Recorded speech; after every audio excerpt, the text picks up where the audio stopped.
जय हिंद। नमस्कार साथियों, कैसे हैं आप सभी लोग। उम्मीद करते हैं कि आप सभी लोग अच्छे होंगे और आप सभी लोग की तैयारी जो है साथियों बिल्कुल ही अच्छी तरीके से चल रही होगी। तो साथियों, आज की इस क्लास में हम सभी लोग जो है एयरफोर्स वाई ग्रुप एग्जाम 2026 के लिए जो है टॉप ऐसे इंपोर्टेड और चुनिंदे प्रश्नों को देखेंगे जो कि साथियों आपके 22 और 23 सितंबर के एग्जाम के लिए काफी ही इंपोर्टेंट है। तो साथियों, यदि आप सभी लोग जो है इस बार एयरफोर्स वाई ग्रुप में एक सीट पक्की करना चाहते हैं तो मेरे भाई आप इस क्लास को बिल्कुल अच्छे से देखना। बिल्कुल आपके एग्जाम में ये सारे प्रश्न छपने वाले क्वेश्चन हैं। तो चलिए क्लास को हम स्टार्ट करते हैं और देखिएगा कि क्वेश्चन जो है क्या पूछे गए। यहाँ पे पहला क्वेश्चन है कि भारतीय वायुसेना के संदर्भ में गोलीकांड किस देश की कंपनी द्वारा विकसित लड़ाकू विमान है। चलिए बताइए। ये सारे क्वेश्चन काफी इंपोर्टेंट और एनालाइज किए गए क्वेश्चन हैं जो कि आपके एग्जाम में 100% ये सभी क्वेश्चन पूछे जाएंगे। और बताइए, भारतीय वायुसेना के संदर्भ में गोलीकांड किस देश की कंपनी द्वारा विकसित लड़ाकू विमान होगा। तो ये आपके फ्रांस के हो जाएंगे। ऑप्शन यहाँ पे बी सही जवाब होगा। चलिए अगला प्रश्न यहाँ पे आप देखेंगे और यहाँ पे प्रश्न है आप लोगों से कि एक्सरसाइज डेजर्ट नाइट भारत की वायुसेना के किस प्रकार के अंतर्राष्ट्रीय सहयोग से संबंधित है। तो ये संबंधित हो जाएंगे भारत और फ्रांस से। ऑप्शन यहाँ पे आप लोग का जो है ए सही जवाब है, याद रखेंगे। चलिए अगला प्रश्न यहाँ पे देखेंगे। प्रश्न है आपसे कि भारतीय वायुसेना के संदर्भ में एस्ट्रा MK1 मुख्यतः किस प्रकार की मिसाइल है। तो भारतीय वायुसेना के संदर्भ में एस्ट्रा MK1 मुख्यतः किस प्रकार की मिसाइल है। तो ये हो जाएंगे आपके हवा से हवा में मार करने वाली। ऑप्शन ए जो यहाँ पे सही जवाब होगा। आप अच्छे से इनको याद रखेंगे। चलिए अगला प्रश्न यहाँ पे देखेंगे कि इंदिरा अभ्यास भारत और किस देश के बीच आयोजित प्रमुख सैन्य अभ्यासों में से जो एक है। तो यहाँ पे आप सभी लोग का रूस हो जाएगा। ऑप्शन ए करेंगे आप, सही जवाब रूस होगा। चलिए अगला प्रश्न यहाँ पे देखेंगे। भारतीय संविधान में जीवन और व्यक्तिगत स्वतंत्रता का संरक्षण किस अनुच्छेद में है। तो भारतीय संविधान में जीवन और व्यक्तिगत स्वतंत्रता का संरक्षण किस अनुच्छेद में है। तो ये हो जाएंगे आप सभी लोग के कौन से अनुच्छेद में। तो अनुच्छेद 21 में हो जाएगा। ऑप्शन यहाँ पे सी सही जवाब है। अगला प्रश्न यहाँ पे दिए गए, बक्सर का युद्ध जो ये किस वर्ष हुआ था। तो बक्सर का जो युद्ध है ये आप सभी लोग के 1764 में हुए थे। ऑप्शन यहाँ पे 20 सही जवाब है, 1764 में। चलिए अगला प्रश्न यहाँ पे देखेंगे, जलियांवाला बाग हत्याकांड जो है ये किस वर्ष हुआ था। तो जलियांवाला बाग हत्याकांड जो हुए थे ये आपके 1919 में हुए थे। ऑप्शन यहाँ पे 20 सही जवाब होगा। चलिए अगला क्वेश्चन यहाँ पे देखेंगे, भारत की सबसे बड़ी मीठे पानी की झीलों में से एक बुल्लर झील किस केंद्र शासित प्रदेश में स्थित है। तो ये स्थित है जम्मू और कश्मीर में। ऑप्शन यहाँ पे 20 सही जवाब करेंगे, जम्मू कश्मीर में। चलिए अगला प्रश्न यहाँ पे है, निर्वात में विद्युत आवेशों के बीच बल किस नियम से वर्णित होता है। तो निर्वात में विद्युत आवेशों के बीच बल किस नियम से वर्णित होता है।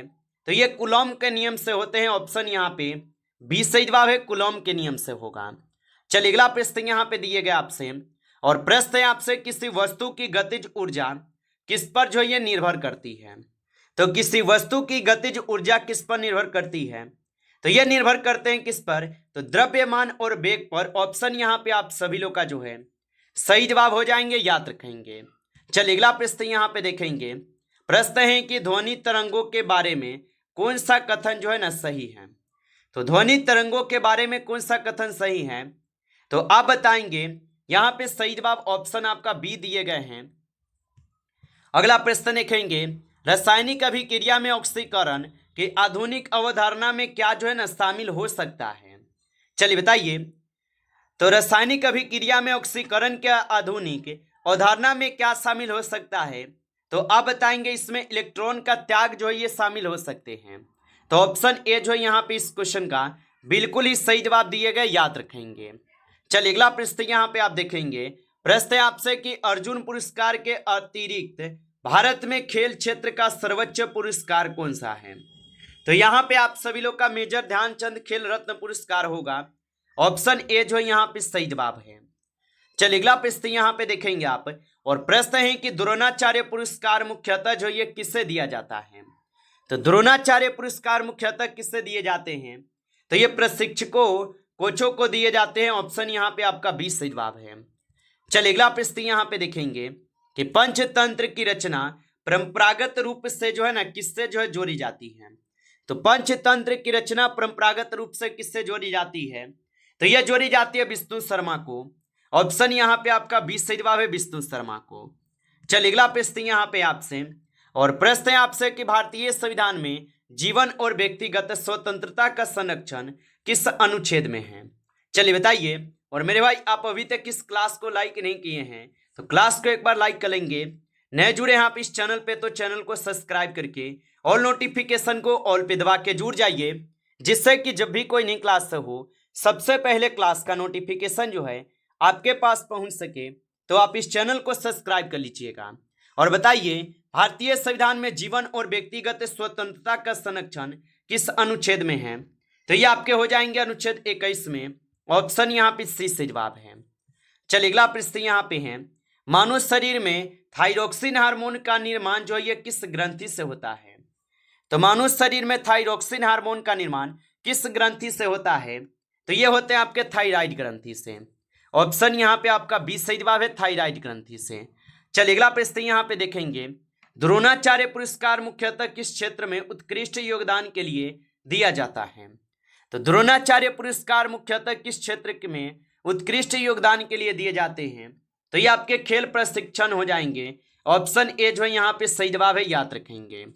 चलिए अगला प्रश्न यहाँ पे देखेंगे, भारत का राष्ट्रीय खेल दिवस किस खिलाड़ी की जयंती पर मनाया जाता है। तो भारत का राष्ट्रीय खेल दिवस किस खिलाड़ी की जयंती पर मनाए जाते हैं, तो ये मनाए जाते हैं मेजर ध्यानचंद के। ऑप्शन यहाँ पे आपका 20 सही जवाब है, याद रखेंगे। चलिए अगला प्रश्न यहाँ पे है, राष्ट्रीय मतदाता दिवस भारत में कब जो है मनाया जाता है। तो राष्ट्रीय मतदाता दिवस भारत में कब मनाए जाते हैं, तो ये आपके 25 जनवरी को मनाए जाते हैं। ऑप्शन यहाँ पे 20 सही जवाब है। चलिए अगला प्रश्न यहाँ पे है, और प्रश्न यहाँ पे है कि भारत में जीएसटी जो है ये किस प्रकार का कर है। चलिए बताइए। तो भारत में जीएसटी किस प्रकार का कर हो जाएगा, तो भारत में जीएसटी जो है ये अप्रत्यक्ष कर होगा। ऑप्शन यहाँ पे आप सभी लोग का जो है 20 सही जवाब दिए गए, अप्रत्यक्ष कर होगा। चलिए अगला प्रश्न यहाँ पे देखेंगे आप, भारत में उपराष्ट्रपति का चुनाव जो है कौन कराता है। तो भारत में उपराष्ट्रपति का चुनाव कौन कराते हैं, तो संसद के दोनों सदनों के द्वारा जो है यहाँ पे सदस्य कराते हैं। ऑप्शन यहाँ पे सी सही जवाब होगा।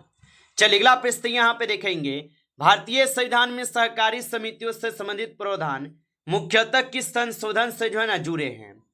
तो भारतीय संविधान में सहकारी समितियों से संबंधित प्रावधान मुख्यतः किस संशोधन से जुड़े हैं, तो ये आपके 97वें संविधान संशोधन से जुड़े हुए हैं। चलिए अगला प्रश्न यहाँ पे आप देखेंगे कि आनंद मठ के लेखक जो है ना कौन थे। तो आनंद मठ के लेखक कौन हो जाएगा, तो आनंद मठ के लेखक बंकिम चंद्र चट्टोपाध्याय होगा। ऑप्शन ए सही जवाब होगा। चलिए अगला प्रश्न यहाँ पे देखेंगे कि असहयोग आंदोलन किस वर्ष जो है ना प्रारंभ हुआ था। तो असहयोग आंदोलन जो ये 1920 में प्रारंभ होते हैं। ऑप्शन यहाँ पे सी सही जवाब है। चलिए अगला प्रश्न यहाँ पे है कि कैबिनेट मिशन भारत किस वर्ष जो है आया था।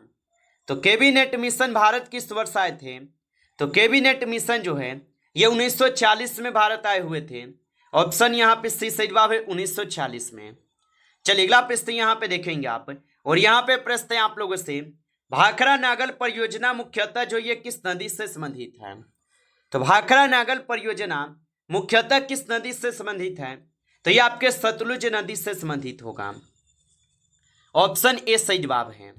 चलिए अगला प्रश्न यहाँ पे है कि लोकटक झील किस राज्य में स्थित है। तो लोकटक झील किस राज्य में स्थित होगा, तो लोकटक झील जो है ये मणिपुर में स्थित है। ऑप्शन यहाँ पे आप सभी लोग का जो है बी यहाँ पे सही जवाब है, मणिपुर में स्थित है। आप अच्छे से इनको याद रखेंगे। चलिए अगला प्रश्न यहाँ पे दिए गए हैं, 29 क्वेश्चन है आपसे, भारत का सिलिकॉन वैली कहे जाने वाले प्रमुख शहर जो है कौन सा था। तो भारत का सिलिकॉन वैली कहे जाने वाले प्रमुख शहर कौन सा है, तो यहाँ पे आप सभी लोग का बेंगलुरु होगा। ऑप्शन यहाँ पे आपका जो है 20 सही जवाब है, बेंगलुरु है। चलिए अगला प्रश्न यहाँ पे दिए गए कि भारतीय मानसून की वापसी सबसे पहले सामान्यतः किस क्षेत्र से शुरू होती है? तो भारतीय मानसून की वापसी सबसे पहले सामान्यतः किस वर्ष से शुरू होती है? तो ये आपके उत्तर पश्चिम भारत से होते हैं। ऑप्शन ए सही जवाब है, याद रखेंगे। चलिए अगला प्रश्न यहाँ पे देखेंगे आप। 31 क्वेश्चन है कि राजकोषीय नीति मुख्यतः किन साधनों से संबंधित है? तो राजकोषीय नीति मुख्यतः किन साधनों से संबंधित होगा? तो ये सरकारी कर एवं व्यय से होगा। ऑप्शन ए सही जवाब है, सरकारी कर एवं व्यय से होगा। चलिए अगला प्रश्न यहाँ पे देखेंगे कि विद्युत धारा के ऊष्मीय प्रभाव का व्यवहारिक उपयोग किस उपकरण में होता है? तो विद्युत धारा के ऊष्मीय प्रभाव का व्यवहारिक उपयोग किस उपकरण में होता है? तो यह होते हैं विद्युत हीटर में। ऑप्शन ए सही जवाब है, विद्युत हीटर में। चलिए अगला प्रश्न यहाँ पे देखेंगे कि धातुओं की विद्युत चालकता का प्रमुख जो है कारण क्या है?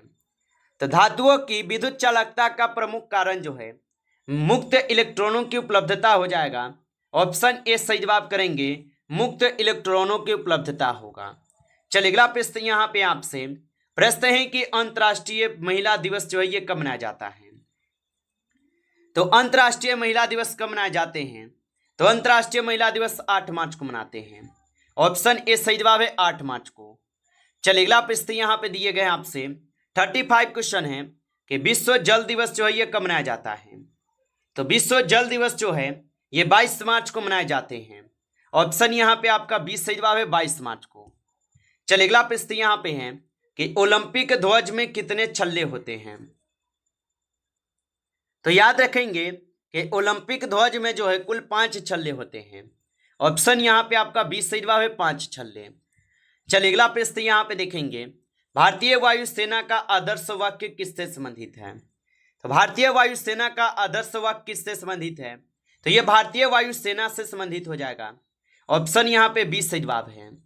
चलिए अगला प्रश्न यहाँ पे है कि गरुड़ कमांडो फोर्स किससे जो है न संबंधित विशेष बल है? तो गरुड़ कमांडो फोर्स किससे संबंधित विशेष बल होगा? तो ये आपके भारतीय वायुसेना से हो जाएगा। ऑप्शन यहाँ पे सी सही जवाब है। चलिए अगला प्रश्न यहाँ पे देखेंगे आप। प्रश्न है कि भारतीय वायुसेना के संदर्भ में C-295 विमान मुख्यतः किस श्रेणी में आता है? तो ये आते हैं आप सभी लोगों के सामरिक परिवहन विमान में। ऑप्शन ए जो सही जवाब है। चलिए अगला प्रश्न यहाँ पे आप देखेंगे और प्रश्न है आपसे यहाँ पे भारत के नियंत्रक एवं महालेखा परीक्षक का उल्लेख संविधान के किस अनुच्छेद में है?